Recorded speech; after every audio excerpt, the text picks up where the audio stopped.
So we're back at Barnes for the second time this week, but that's only because I thought I had a hair appointment this morning, but it's actually next Saturday. So I was like, you know what? To make leaving my house worth it, we're gonna go look at Barnes. I think they're still doing their total buy one get one half off romance section, so we're just gonna look and see what they have. Probably won't get anything, but why not go and see?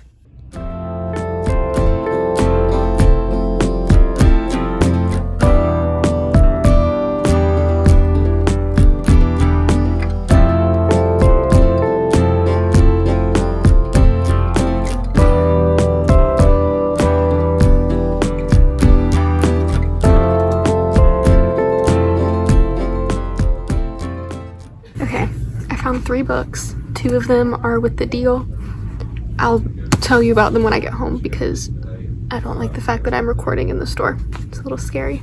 And if you can't tell, I'm hiding from people. So I'll see you when I get home. So I bought 7 books this week at Barnes, which is not normal for me. The only reason I did this is because 2 were new releases and they were having the buy one get one half off on all their romance books.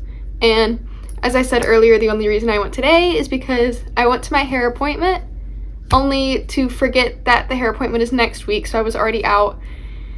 And I had to make it worth it for driving 30 minutes to not get anything done. So I guess we'll just talk about the books I got a little bit. And you can let me know if you've read any of them, what you thought, all that stuff, and if you bought any books from the sale. One of the first ones I got is Made for Each Other by Lynn Painter, which was a new release on Tuesday. And the little thing on the back says, "A millionaire and a house cleaner are a match made in heaven in this sparkling new romantic comedy by Lynn Painter."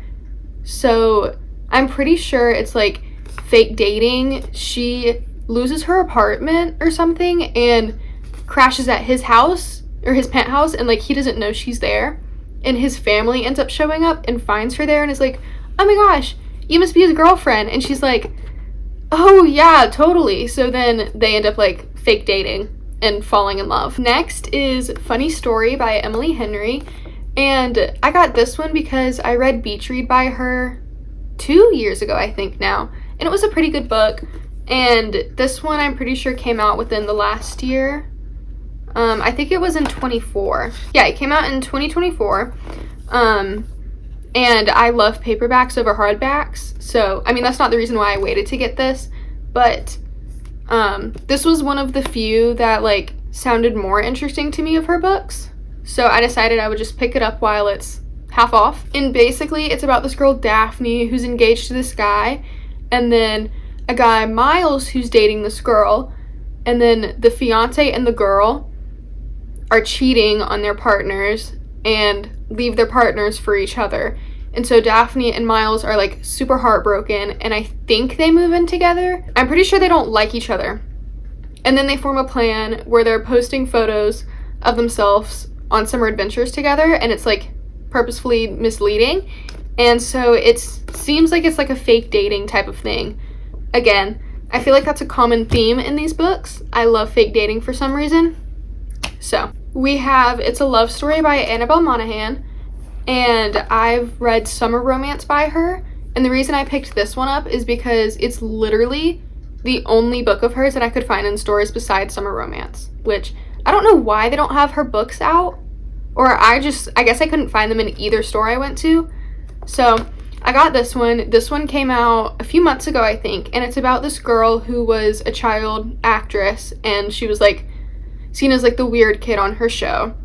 And now she's grown up and she's on a new show or movie, and she claims that she can get this famous songwriter to write a song for the production.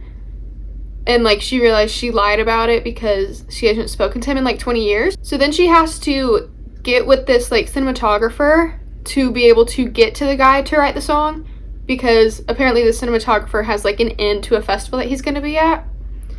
So that's interesting. It seems I don't even know what it's going to be but I like the way she writes, so I am excited for this one. The next one I picked up was Keeping 13 by Chloe Walsh. This is the second book in the Binding 13 series, and I read Binding 13 last summer. And I've been waiting to get this one. I typically get these books at Target, and they just haven't had Keeping 13 in stores. That's like a copy that's not ruined. So I got it today, and basically this whole series seems a little Wattpad-y and like reality TV. There's a ton of dialogue, and it's basically just following these like high schoolers through life. The main guy for the Binding and Keeping 13, because that's his rugby number, his name is Johnny. He falls in love with this girl Shannon.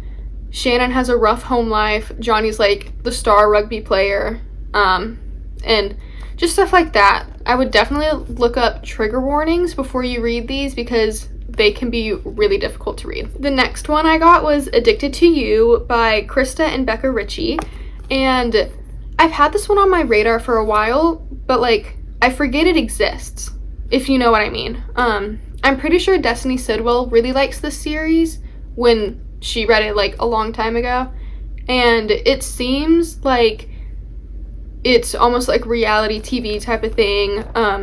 Ton of drama. It's this girl and guy best friend. They both have problems. They end up like falling in love or something, and it's this huge series. It's like 8 books or something. But I think it'll be really interesting because I love books that are full of drama like this. So I think it might be good. I also got Time of Your Life by Jessa Hastings, and this one was a new release on Tuesday as well. And I've started reading this for a video. I'm 54 pages in, 4 chapters, and it's pretty good so far. We're mainly just getting like the basis of their relationship, but it's basically about this model and rock star in the 90s.